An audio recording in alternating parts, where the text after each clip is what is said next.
All right, so the next thing that we're going to take a look at is Unit 3. And Unit 3 is going to look at functions, graphs, and a couple other things that have to do with functions.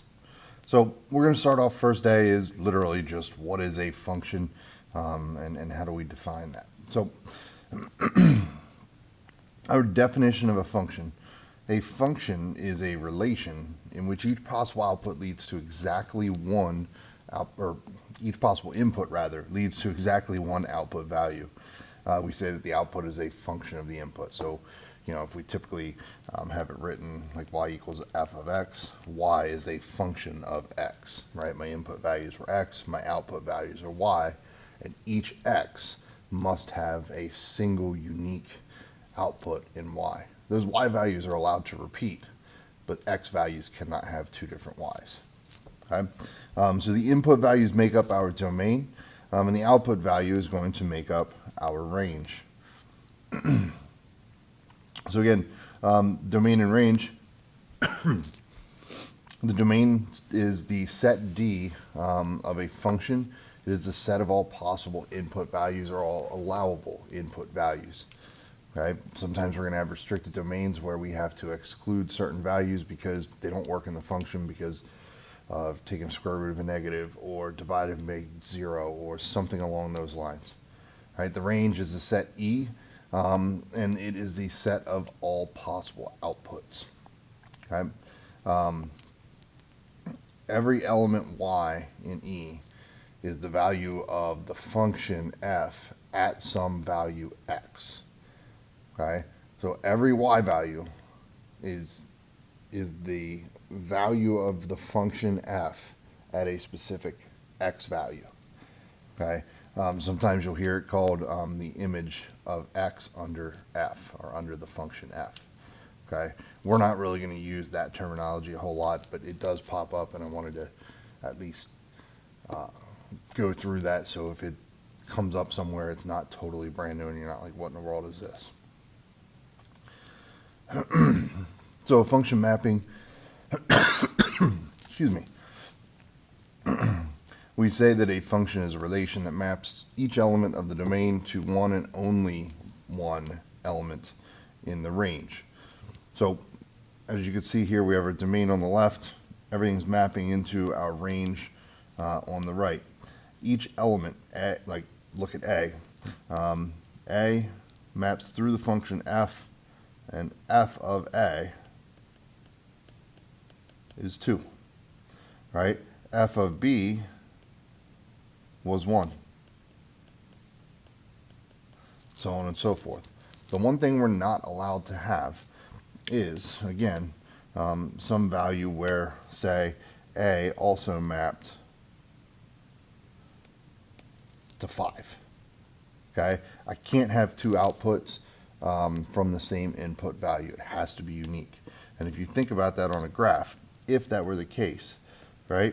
If I had f of, let's say A was here. If I had f of A equals 2 and f of A equals 5, didn't I then just fail the vertical line test? If you remember back to Algebra 1, the vertical line test was our test to see if something was or was not a function. And really, that's what you were evaluating, was the definition of a function. Right? Down here at the bottom, two functions f and g are equal if and only if f of x equals g of x for all x in the domain D. Okay, so essentially you have to get the exact same output value for every possible input in the entire domain. Okay. Evaluating functions, I'm going to go through this kind of quick. Whatever we have inside f of whatever that quantity is, I'm going to replace that anywhere I see it in my function. So if I want f of a, then I'm going to replace the x's with an a value, so we're going to have a plus 5 all over a. If I wanted to evaluate f of a minus 1, I'm going to have a minus 1 plus 5 all over a minus 1, which would simplify to a plus 4 over a minus 1. If I wanted f of 1 over x, this is going to simplify to 1 over x plus 5 over 1 over x. And if I give myself a little bit of room here, right, I'm not allowed to leave a complex fraction. So here I would multiply by x over 1 over x over 1, just a really fancy form of 1. When I distribute here, this becomes a 1. When I distribute here, this becomes a 5x over 1, or we have 1 or 1 plus 5x. Everything canceled out there. All right, so I got rid of my complex fraction. 1 over f of x is simply the reciprocal, right? So I mean, I could write this as 1 over x plus 5 over x, and then multiply by the reciprocal. So then I would have 1 really over 1 times x over x plus 5, which is simply x over x plus 5, or I could have just taken the reciprocal of that function right from the beginning.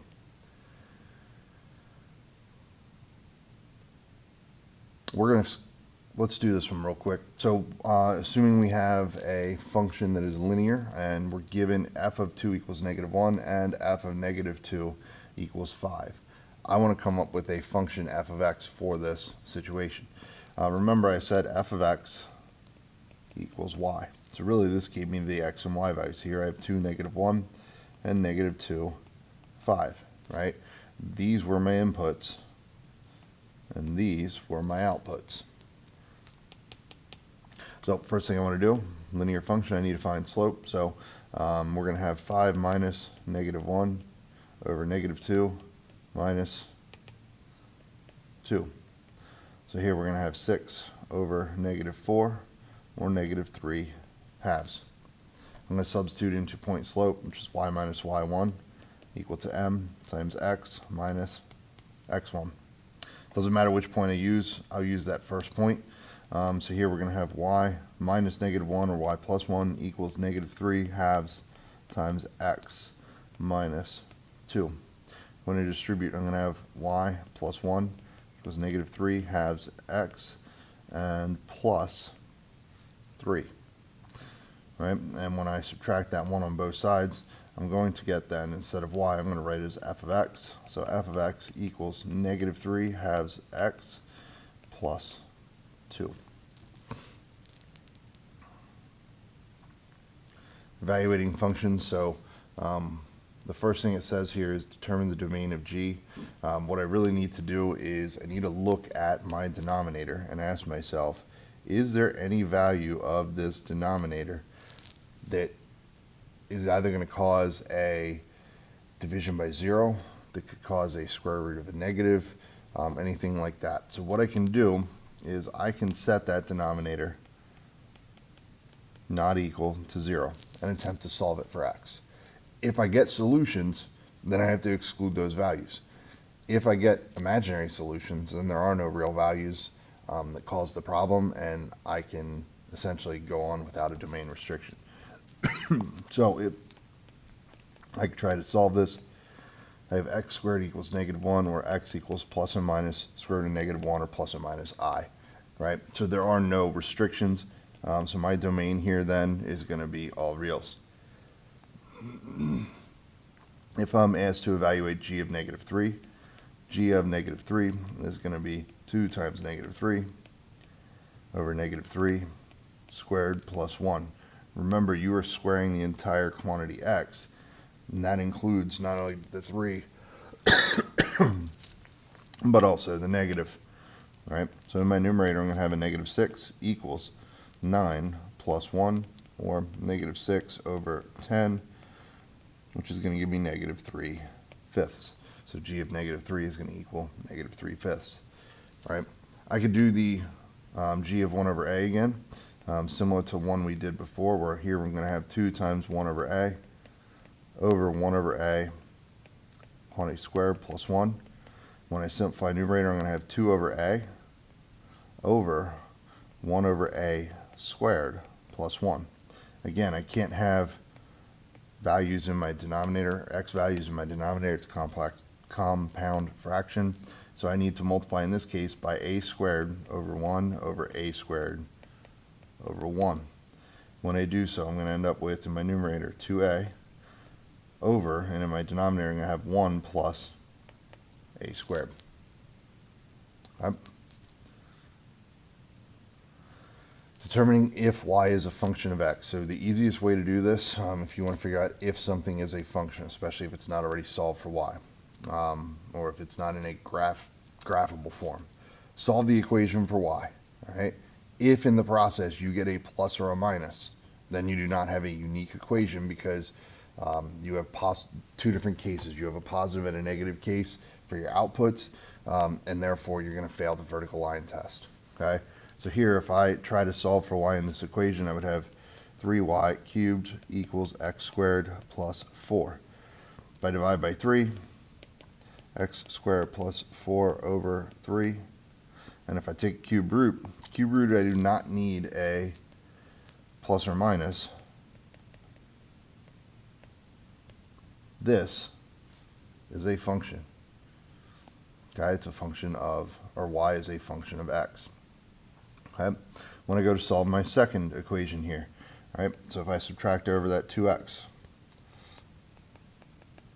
and when I go to take a square root, remember a square root, this guaranteed positivity, which is why I need the plus or minus. Anytime we have an even index root that we take on both sides, we're going to end up with a plus or minus. This equation, x is not a function, or y is not a function of x. Okay, because we get that plus or minus, because I had that even powered root in the very beginning of the problem. Okay. A one-to-one function, when we talk about something being or not being a function, we cannot have two different y values for the same x. Okay, the same x value has to have a unique output. All right. In a one-to-one function, each output value corresponds exactly to one and only one input value. So now our y values are not allowed to repeat either if we're talking about something being one-to-one. Right? So similar to what we just did above, if you want to figure out if something is one-to-one, I want you to solve it for x. Right? If you get a plus or minus in solving for x, then your function is not one-to-one. If you don't, then you're not going, or then you are going to have a function that is one-to-one, which is something that will be important for us later on in this unit. Okay, so if I'm going to show here that f of x equals 2x squared minus 9 is not one-to-one, right? So I had y equals 2x squared minus 9. If I try and solve for x, I'm going to have y plus 9 equals 2x squared, or y plus 9 over 2 equals x squared. And when I go from there, I'm going to have x, when I take a square root, equals plus or minus the square root of y plus 9 over 2. And again, because I got that plus or minus, I know it's not one-to-one. Think about what that graph looks like. It is a parabola shifted down 9 units, stretched out twice as steep, right? And I have a graph where my y values repeat over and over. So when we start talking about one-to-one functions with functions, we looked at a vertical line test. When we're looking at one-to-one, we can look at a horizontal line test. That's really what we're doing here. Okay, this fails a horizontal line test at one or more points, therefore it is not one-to-one. Okay, that's all I've got for 3.1. We'll see you in class tomorrow.